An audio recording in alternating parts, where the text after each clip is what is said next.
Boa noite. Que Jesus nos abençoe, nos inspire nessa noite, para que possamos encontrar no Espiritismo a sua promessa. Quando Ele disse-nos que iria, mas que enviaria em Teu nome outro Consolador para ficar-se eternamente conosco. É diante dessa promessa do Cristo que nós iniciamos a nossa conversa da noite, gratos pela oportunidade de participar pela primeira vez de uma semana espírita, na verdade de uma atividade espírita em Bambuí. No ano passado havíamos combinado com o Gabriel, mas tive um problema de saúde na semana e não me foi possível estar junto de vocês. Mas eu prometo hoje pagar a minha dívida e falar dobrado. E disseram que eu tenho 1 hora, eu posso falar 2, se vocês quiserem. Aí depois a gente lava os pés e passa para a segunda parte da palestra.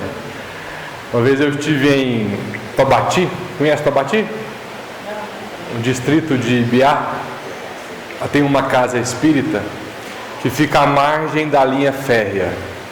E eles fazem uma reunião lá aos domingos, ao meio-dia. A primeira vez que eu fui nessa reunião, eu brinquei que falaria até às 18 horas. Uma senhorinha muito humilde levantou a mão lá atrás e falou: olha, o senhor vai me desculpar, mas a minha mãe é acamada. E nesse tempo frio, nós costumamos dar banho nela às 5 horas. Então às 5 horas eu preciso sair. Veja que ela estava disposta a me ouvir por 5 horas.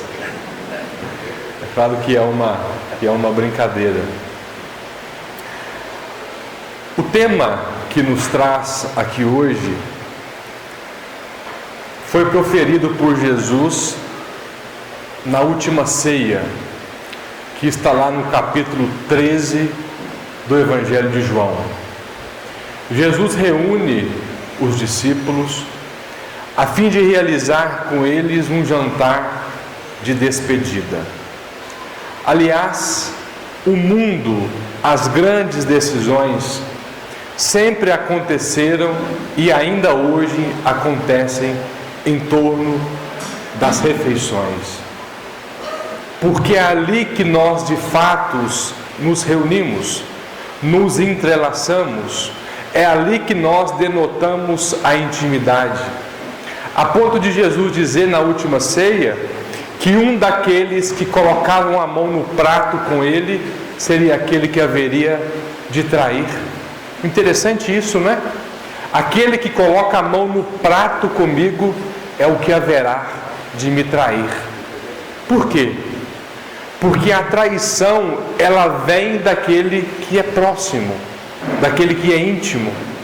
Aquele que está lá fora pode fazer as piores tragédias para conosco, mas aqueles que marcam profundamente o nosso coração são aqueles que estão mais próximos, ligados, aqueles que sentam à mesa, partilham do prato e do pão. Então esse era o objetivo de Jesus ao reunir os discípulos para essa última ceia. Ali ele revela que um deles haveria de traí-lo. Os apóstolos começam a se questionar: serei eu? Serei eu? Serei eu? Foi na última ceia que Jesus prometeu que enviaria o Consolador. Foi na última ceia que Jesus parte o pão.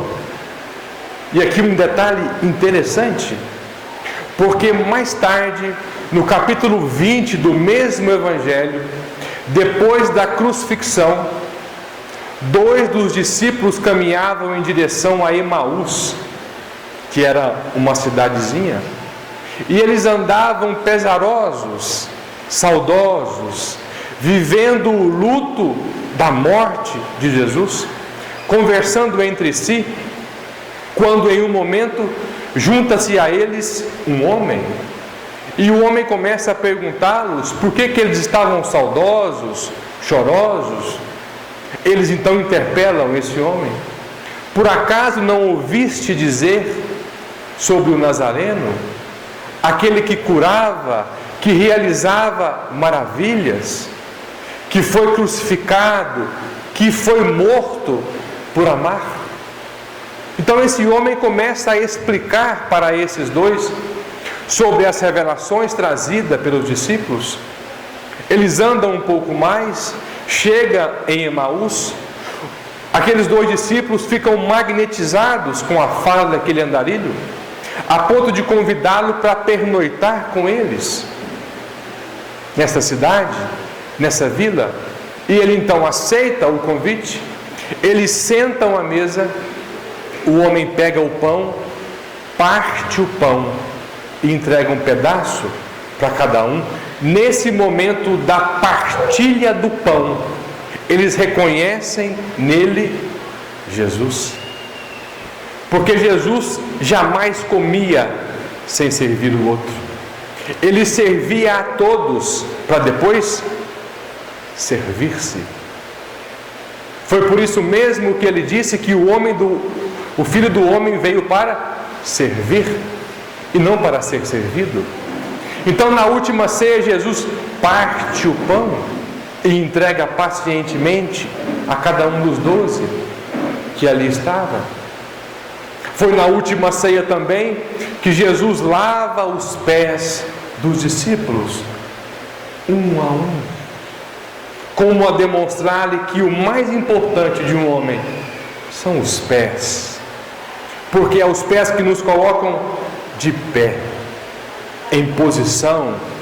É os pés que nos possibilitam servir e entrar em comunhão direta com o Pai através do serviço, porque é o serviço que nos conecta de fato a Deus. Mas foi também na última ceia que Jesus lega à humanidade um mandamento. Ele vai dizer: um novo mandamento vos dou: amai a Deus sobre todas as coisas e ao próximo como eu vos amei. Interessante, porque Jesus fala de um novo mandamento. Novo mandamento. Mas esse mandamento já estava em Levítico. Ama a Deus sobre todas as coisas e ao próximo como a ti mesmo. É um mandamento semelhante a esse, mas para entender esse mandamento, nós precisamos voltar um pouco no tempo. E nós vamos lá em Moisés.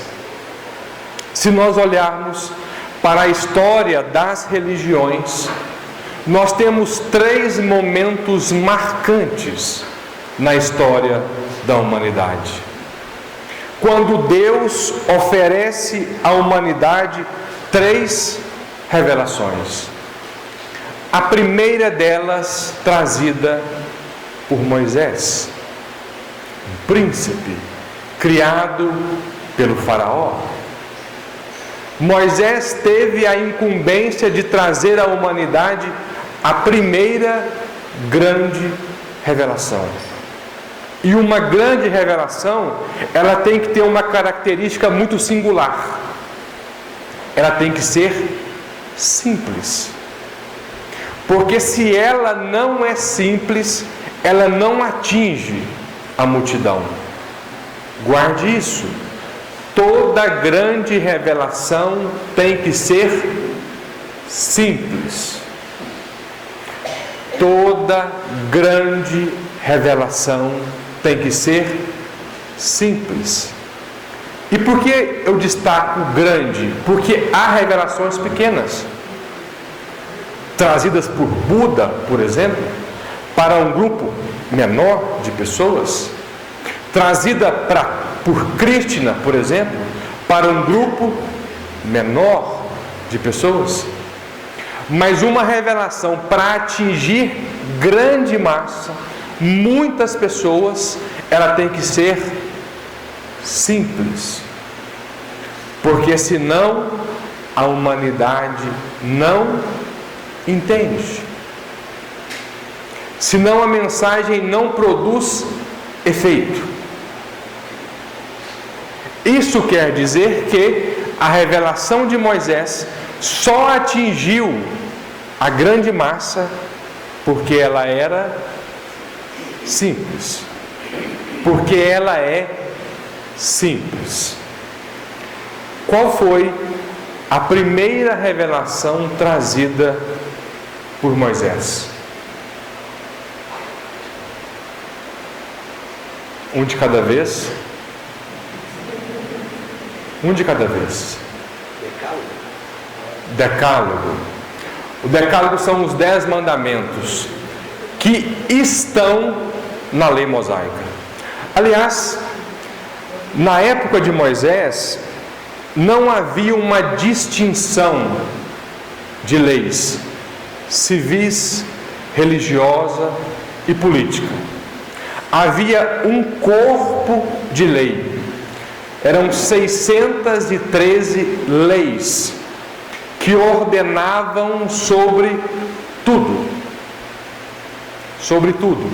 E o decálogo e os 10 mandamentos estão inseridos na lei mosaica. Qual foi a grande revelação simples trazida por Moisés? Vamos lá? Deus único.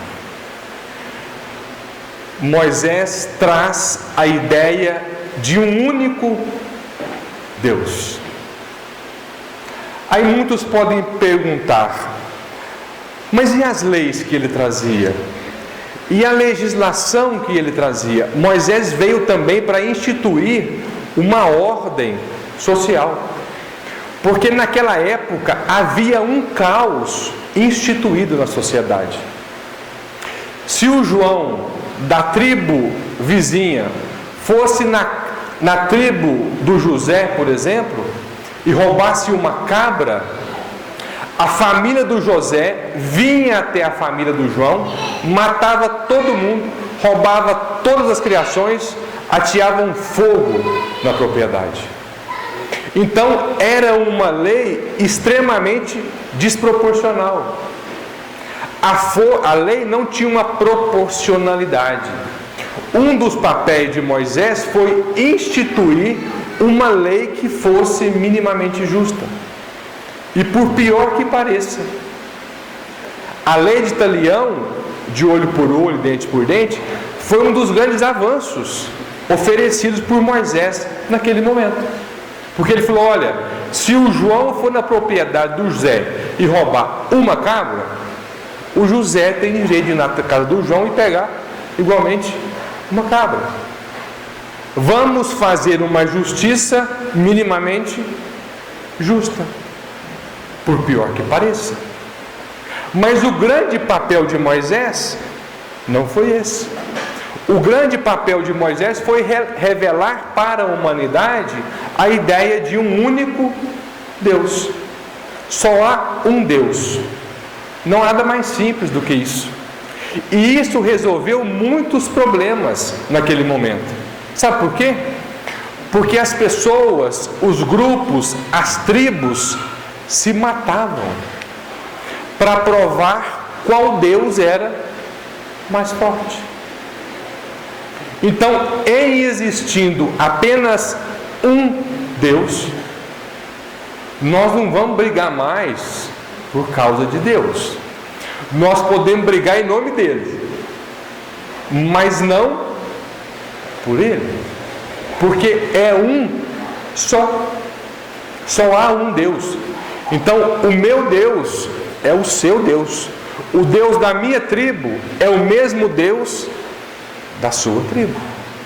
Então uma revelação simples e perfeitamente compreensível. A ideia de um Deus único.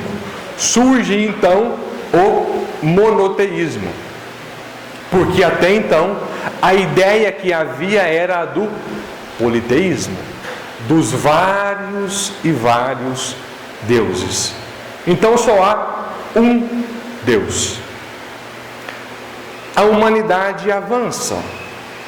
1300 anos depois, vem Jesus oferecer à humanidade a segunda revelação.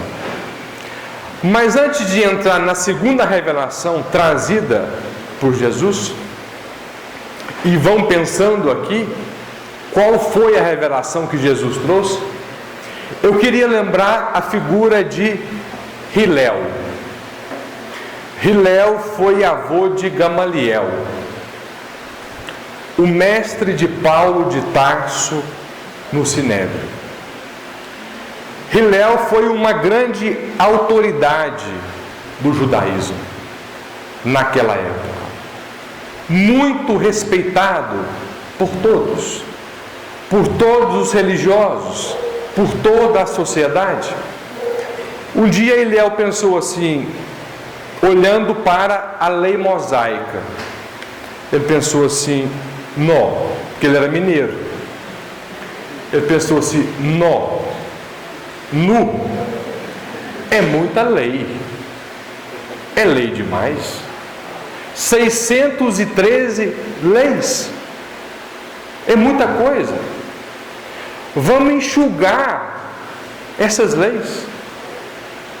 Então ele promove um concílio, porque ele pensou assim, a sociedade não vai conseguir decorar esse tanto de lei. São 613 leis. Se eu não consigo estudá-las, decorá-las, entendê-las, como que eu vou praticar? Então a lei mosaica era praticamente impraticável, porque as pessoas erravam por ignorância, por não conhecer o que estava contemplado na lei, que era uma lei muito extensa. Ele então promove um concílio a fim de enxugar esse corpo. Desse concílio surge então os 10 mandamentos. Ele falou, olha, se a sociedade conseguir cumprir esses 10 mandamentos que aqui estão, eles estarão cumprindo toda a lei mosaica. Porque tudo aquilo que está na lei mosaica está contemplado nos 10 mandamentos, que está grafado lá em Levítico. Aí a sociedade pensou, opa, melhorou muito, agora são só 10 leis.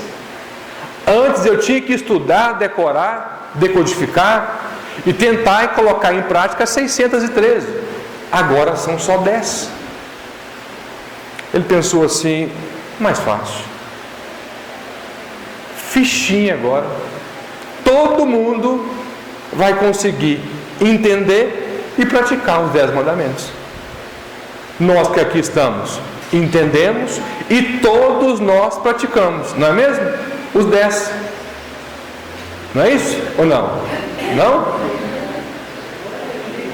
Não? Vocês não praticam? Eu também não. Nem todos, né? Mas já entendemos, né? Então ele reúne aqueles 603 em 10. Mas aí ele pensa um pouco mais e fala assim, mas e se nós conseguíssemos enxugar ainda mais esses 10 mandamentos? E promove um novo concílio. E ele consegue. Olha a capacidade de síntese desse homem. Eles, depois dessa reunião, reúnem esses 10 mandamentos em 2. Opa!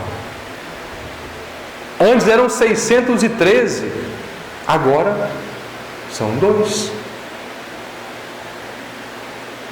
Ama a Deus de toda a tua força, de todo o teu entendimento, de todo o teu espírito e ao próximo como a ti mesmo. Uma coisa me chama a atenção aqui nesses dois mandamentos. Aliás, duas coisas. Primeira, Deus consegue regular o universo inteiro com uma lei. Uma. A lei de amor. Todas as outras leis partem dessa lei. O instrumento regulatório do universo é o amor. Só o amor. Aliás, é tudo que temos, é o amor. Segunda coisa que me chama a atenção, a primeira parte desse mandamento nós conseguimos executá-lo com muita facilidade. Aliás, ninguém fez isso tão bem quanto o judeu. Ama a Deus de toda a tua força, de todo o teu entendimento, com todo o teu espírito. Isso é fácil. Eu tenho certeza que todos nós que aqui estamos realizamos com primor esse primeiro mandamento, ou essa primeira parte do mandamento. Todos nós que aqui estamos amamos a Deus sobre todas as coisas, com toda a força, com todo o entendimento, com todo o espírito. Mas nós só estamos aqui hoje, sabe por quê? Porque nós não conseguimos ainda executar o segundo mandamento. Por que nós estamos em mais uma semana espírita? Na 9ª semana espírita. Para aprender a amar o próximo.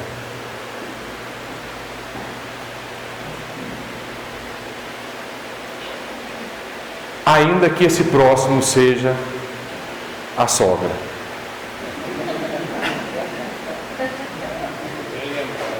Bem lembrado. Brincadeira, viu, gente? Tem nada contra a sogra, nada.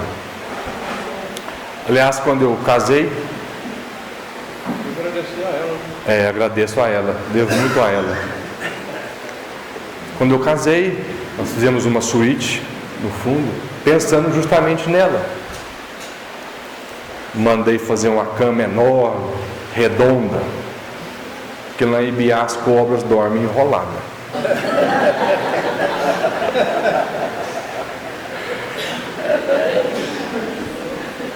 Eu tive em Monte Carmelo recentemente. Vocês conhecem o Quincas Veloso?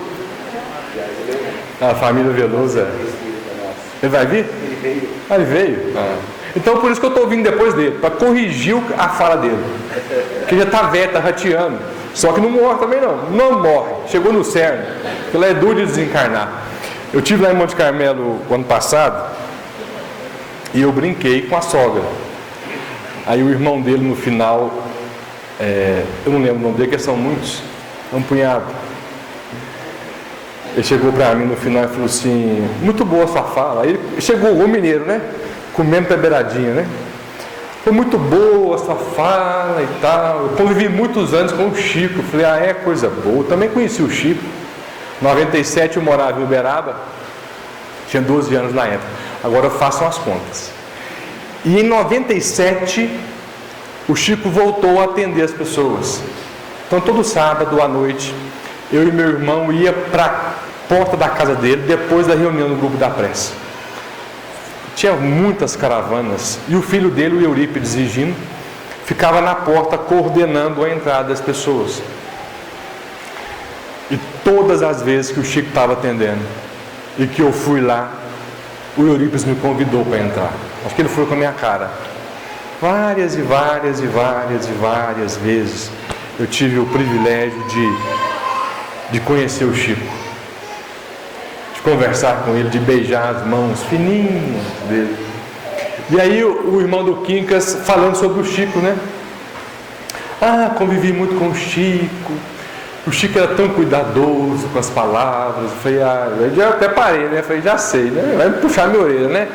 Por exemplo, meu filho, quando o Chico ia falar de sexo, ele pedia para ele tomar cuidado com as palavras, porque aí baixa a vibração da reunião. Ele foi costurando e comendo pelas beiradas, e eu ouvindo com paciência a fala dele, né? Por exemplo, algumas palavras que estão no Evangelho, por exemplo, os desgraçados, o Chico gostava de substituir pelos desalmados, e foi comendo, até que ele chegou na questão da sogra. Ele falou, olha, eu vou te dar um conselho, da próxima vez, não fala da sogra, porque pode ter uma ou outra pessoa no auditório que não goste, e se a pessoa não gosta da piada, cai a vibração, prejudica a harmonia. E eu ouvi ele pacientemente, uns 20 minutos ele falando, né? Aí no final eu falei para ele assim, o senhor tem razão, eu vou seguir o conselho do senhor. Realmente pode haver pessoas que não gostem de piada de sogra. Então, da próxima vez que me vier essa vontade, eu quero falar assim, tem alguém na plateia que não goste de piada de sogra? Se tiver, por favor, levante a mão. Se a pessoa levantar a mão, eu quero falar assim, então tapa os ouvidos, porque eu vou contar uma piada de sogra. Mas é brincadeira, viu, gente? Brincadeira, só para dar uma distraída. Então veja como esse é o nosso desafio, amar o próximo. Amar o próximo. Num primeiro momento, como a nós mesmo. Vejam que o mandamento é ama a Deus, depois a si e depois o próximo. Antes de chegar no novo mandamento por Jesus, eu queria chamar a atenção aqui. Como nós temos cuidado de nós. Porque a referência do resumo dos mandamentos de Hilel sou eu. Ama a Deus sobre todas as coisas e ao próximo como a ti mesmo. Eu tenho que cuidar do próximo na medida que eu consigo cuidar de mim. E parece egoísmo, mas não é. Autocuidado parece egoísmo, mas não é. Nós acolhemos todo mundo, na casa espírita, na igreja, na rua, mas não acolhemos a nós. Como anda o eu que ama? Como eu tenho cuidado dos meus sentimentos? O que eu tenho feito de fato para mim? Uma coisa que acontece muito lá em Ibiá, isso não acontece aqui, eu já vi que não.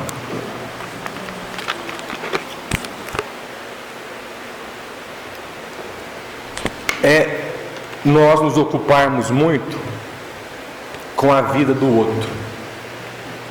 Já viram? Cidade pequena acontece às vezes tem disso. Comentários da vida alheia. É raro, mas acontece. Famosa intriga, fofoca. E já viram que interessante? A pessoa que mais se preocupa com a vida do outro é a que está com a vida mais desregulada.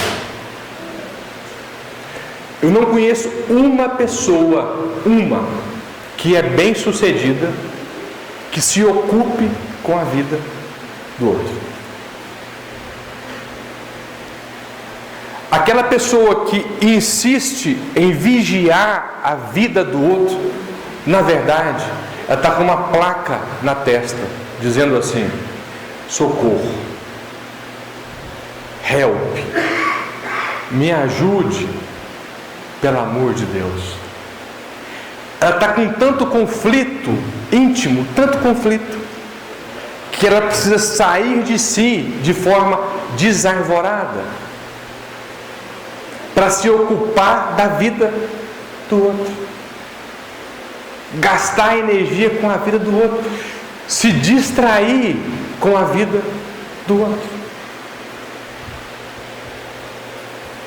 E interessante que aquele que se ocupa com a vida do outro está saindo de si. Saindo de si. E quanto mais eu saio de mim, maior será o gasto energético e o sofrimento para voltar para casa.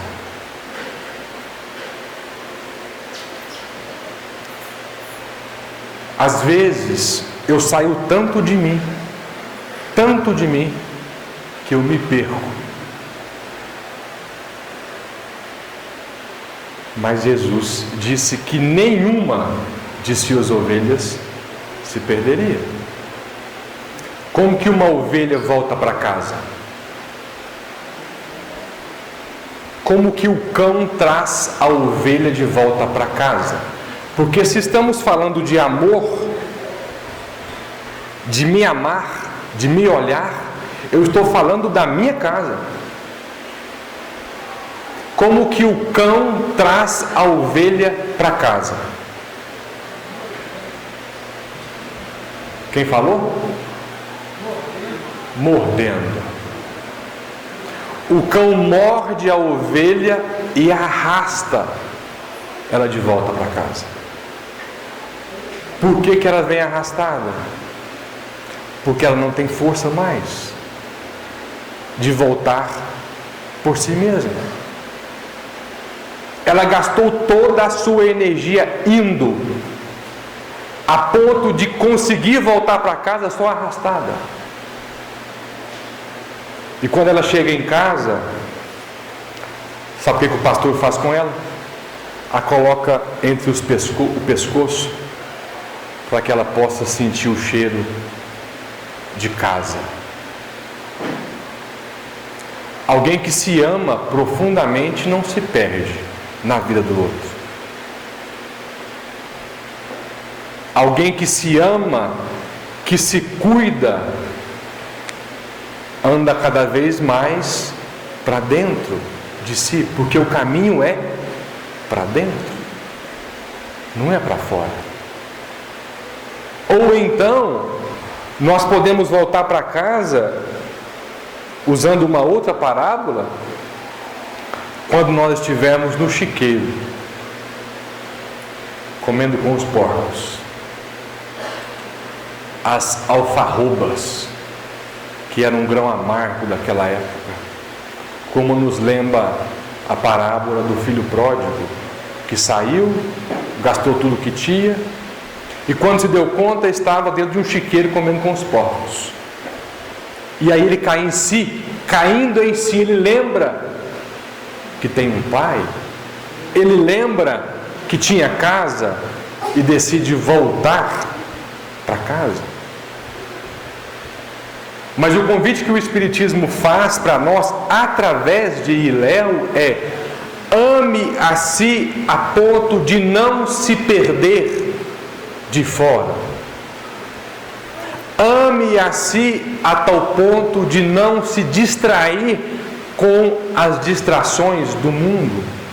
E se tem algo que há em um mundo de expiação e prova, são distrações. Olha as redes sociais. Olha o balanço semanal do seu telefone. Quanto tempo nós passamos por semana em uma rede social?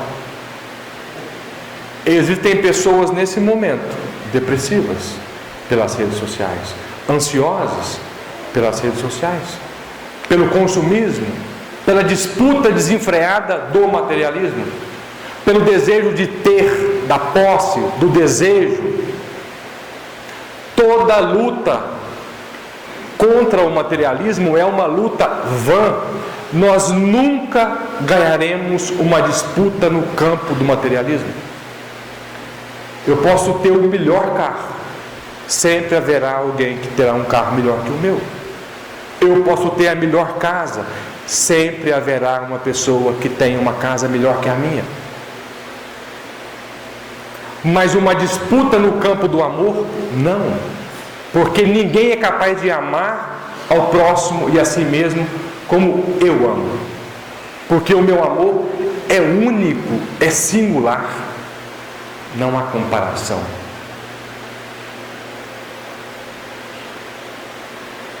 Porque o amor é o que nos distingue um dos outros, porque o amor é de fato o que nos aproxima de Deus. Eu queria chamar a atenção para isso. Kardec coloca no livro A Gênese, na última parte, são chegados os tempos de que a humanidade iria enlouquecer. E eu não acho que nós vamos enlouquecer. Nós já estamos loucos. Nunca se vendeu tanto ansiolítico, antidepressivo. Nunca se vendeu tanto. Taxa de suicídio só aumentando. E a prova de que o que dá sentido para a vida não é o que está de fora, é que a taxa mais alta de suicídio hoje é no Japão e a menor no Haiti. Dois países extremamente opostos. Como a nos dizer, olha para aquilo que importa, olha para o amor. Cuide de si. Se acolha. Ame o próximo como a ti mesmo. Como nós temos nos amado, cuidado de nós.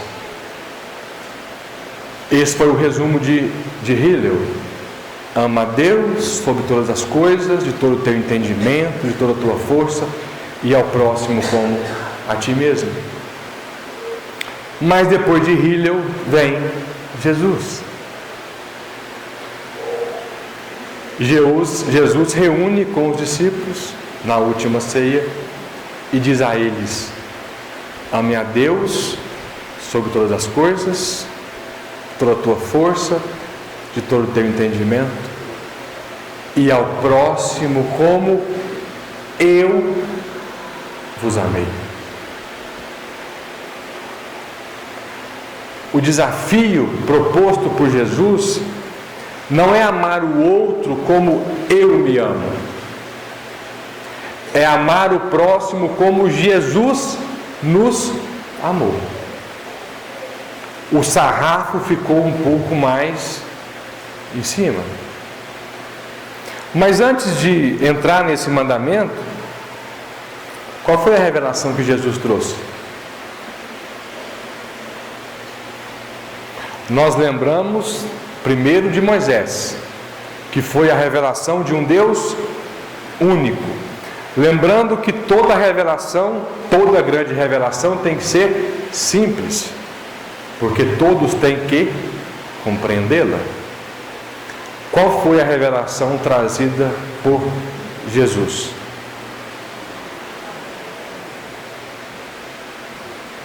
Estou de olho no relógio, viu, gente? Só tem mais 1h15 de fala. Uma do ano passado e mais 15 dessa.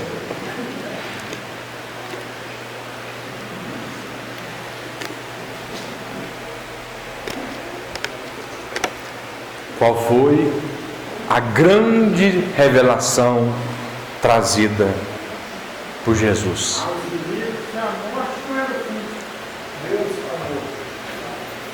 Que a morte não era o fim, que mais? Amar os nossos inimigos. Que mais? Lembra, uma grande revelação tem que ser simples, porque senão a multidão não entende. Como que é seu nome? Tiago. Deus Pai. Essa foi a revelação trazida por Jesus. Moisés traz a ideia de um único Deus. Jesus chama esse Deus de Pai. Essa foi a revelação de Jesus. Esse Deus único revelado por Moisés é Pai. Em sendo Pai, Ele faz de nós irmãos. Portanto, só faz sentido a lei de amor porque nós somos irmãos. É mais fácil perdoar o irmão que está dentro de casa, não é? Quer dizer, na maioria dos casos, não é? Mas há uma afinidade diferente. Eu não sei vocês, mas eu tenho um privilégio muito grande, porque eu tenho uma afinidade com o meu irmão que é uma coisa inexplicável. Eu tenho 40 anos. Nós nunca brigamos. Nunca brigamos. Oi? Que eu me lembro, nessa existência, né? Pequenininho. Mas sabe que nem lá. Nós temos uma grande afinidade. É uma afinidade assim. Uma das coisas que eu mais gosto é de conversar com ele. Realmente eu sou um privilegiado por ter no irmão um amigo. Aliás, esse foi o maior título que Jesus concedeu a um homem. Já não vos chamarei servos, porque o servo não sabe o que faz o seu senhor, mas vos chamarei amigo, porque tudo o que aprendi do Pai vos tenho dito. Então eu tenho o privilégio de ter um irmão, e nesse irmão também a figura de um amigo. Então Jesus revela para a humanidade que esse Deus é Pai. Faz de nós irmãos. Em fazendo de nós irmãos, a consequência ou a solução de continuidade da lei fica mais fácil. A compreensão da lei de amor fica mais fácil, inclusive para entender os inimigos, porque esse é o desafio. Amar aqueles que nos amam é muito fácil, já disse o próprio Cristo: que recompensa disso tereis? Difícil é amar aqueles que nos querem mal. Inclusive nesse mandamento, Jesus usa o verbo do amai os inimigos no presente. Viu que interessante? Amai os vossos inimigos e amarei os vossos amigos.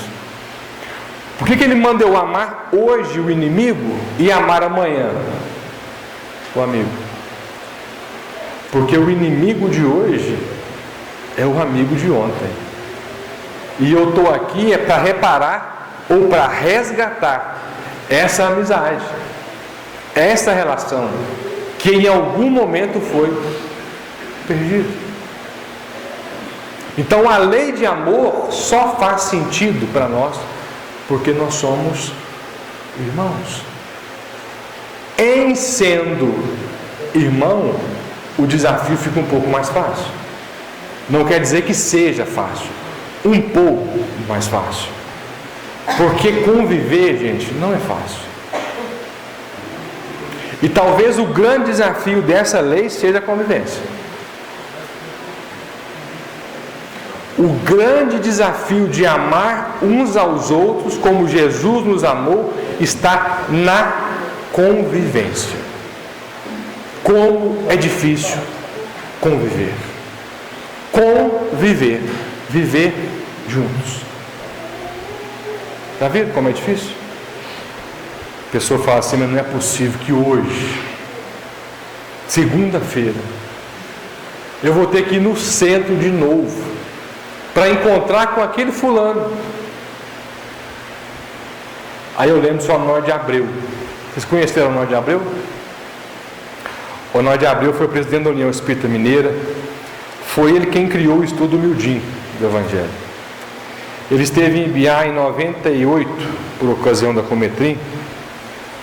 Ele ficou hospedado na minha casa. Eu lembro uma história que ele contou para nós, um exemplo que ele deu, que eu achei fabulosa. Ele falou assim: olha, Daniel, às vezes existem duas almas que têm tantas diferenças entre si, que Deus coloca as duas na mesma cidade, mas uma lá no norte e uma no sul.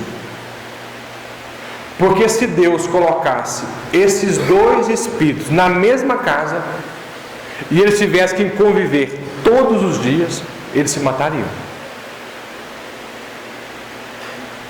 Dois bairros distantes aqui de Bambuí, fala para mim, distantes, bem distantes. Lava Pés, é onde nós estamos, né? Alto da Antena, uma extremidade, outro na outra.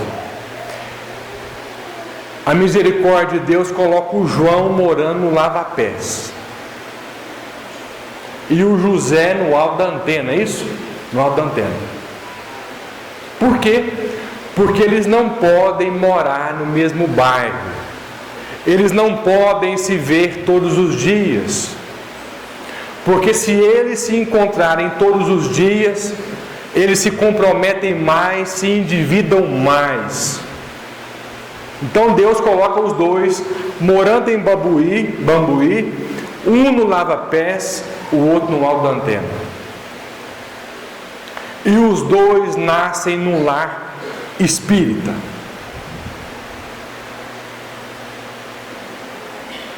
E a misericórdia de Deus faz o seguinte: os dois vão frequentar a casa espírita Amor e Luz. Os dois. Toda segunda-feira, um vai do Lava Pés para o Amor e Luz, o outro sai do Alto da Antena e vem para o Amor e Luz. Chegam aqui, só de ver um ao outro, eles se estranham. Um senta numa ponta, a outra senta lá no fundo, para não se encontrar.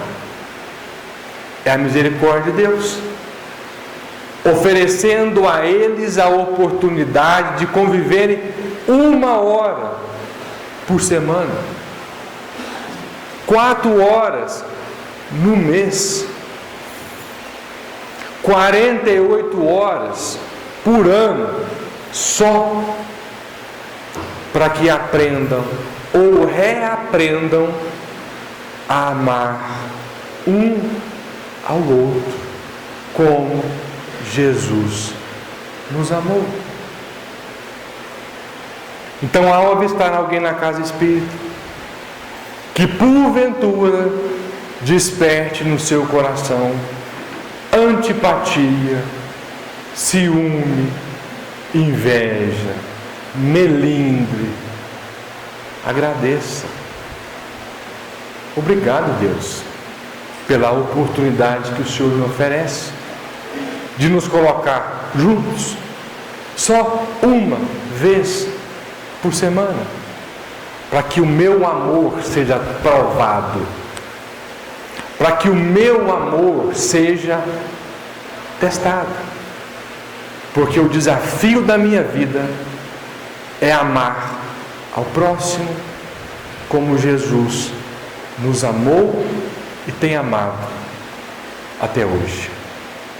Que Ele abençoe a paciência de todos vocês, o lar e a vida de cada um de nós que aqui estamos. Muito obrigado.